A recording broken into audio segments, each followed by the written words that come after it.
বিজয়া দশমীতে আমি দেবী দুর্গাকে আরেকবার প্রণাম করছি। বাহন প্রসঙ্গে আমি বলেছি, এখানে আজ বলছি যে দেবী সরস্বতীর বাহন হচ্ছে হাঁস।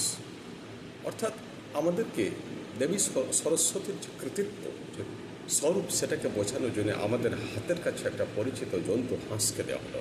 হাঁস মানে কি? হাঁস মানে দেখবেন হাঁস জলে চলছে, কিন্তু জলে নিজের গায়ে, নিজের শরীরে জল লাগাচ্ছে না, জল অটোমেটিক ওর শরীর থেকে ঝরে পড়ে যাচ্ছে। তার মানে দেবী সরস্বতীর সাথে ওর মিল আছে। কেন না জ্ঞান তাই। জ্ঞানী লোকের বৈশিষ্ট্য কী? আমাদের সমাজের চারিদিকে জল আছে।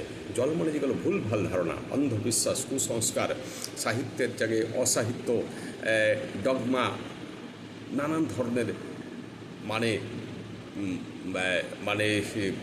প্রথা, নীতি, আচরণ, গণ্ডি, এই সবগুলোকে অতিক্রম করতে হবে। জ্ঞানী লোক এগুলোকে অতিক্রম করে বুঝতে পারে আসল ধর্ম কোনটা, অর্থাৎ হাঁস। শ্রীরামকৃষ্ণ যেটাকে বলছেন, পাঁকের মধ্যে বাস করবি কিন্তু নিজের গায়ে পাক লাগাস না।